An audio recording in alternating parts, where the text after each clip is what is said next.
three tips for anyone, any organisation, but people who are leading it on putting in a BI tool and improving it? What are the three big things that you're looking at or advising on? We've spoken a lot about the training and the community aspects. I mean, that is right at the top for me. And the user experience of using the tool, don't underestimate that. You're coming traditionally from people who have used Excel, so they're used to just insert a row here, insert a column there, override that formula. I've been in situations where I've been automating a board report and it said A1 plus B2 plus $4 million. Like, where'd that $4 million come from? I cannot automate that. But that is the background that people are coming from, is that they've had full reign, full capability to change anything at any time. But when they're going into a new system, which is typically your vision of how the company's budgets and forecasts should look, you're driving this view of the world for them. And that can actually be a bit of a change management process to go through. Whatever these people have been doing for the last couple of years, that stops. You're now doing my view of the world. And a strong involvement by you as the stakeholder and the champion in the project is vitally important for the success.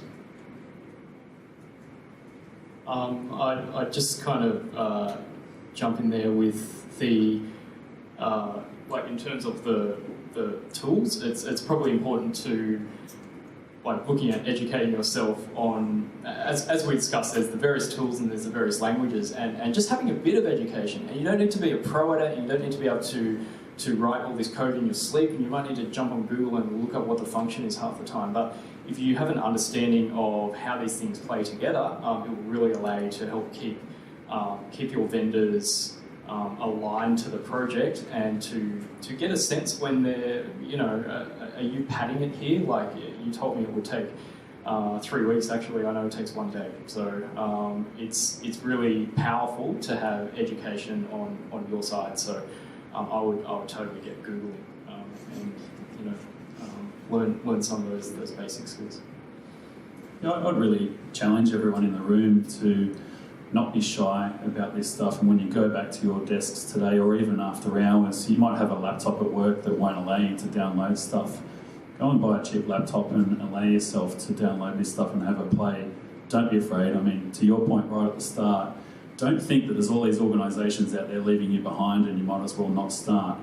Many are trying to, but now is a good time to get involved. So I'd probably just summarise it in 3 areas.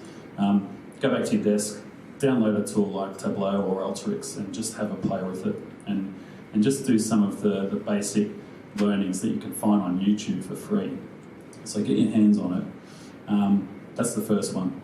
Go and have a play. The second one would be try and get some training. And I love that balance of some project management coupled with some technical training. That's a really powerful combo. So that's the second part, get some training. And the third one, and this is a piece of advice that was given to me by an uncle of mine who was quite senior in finance circles. He worked for a company called Warrigal Care. And he told me as a young guy, never say no to a project or getting involved in a project. And it's the best piece of advice I've been given, because it can be daunting when someone says, I need a scorecard in 6 weeks.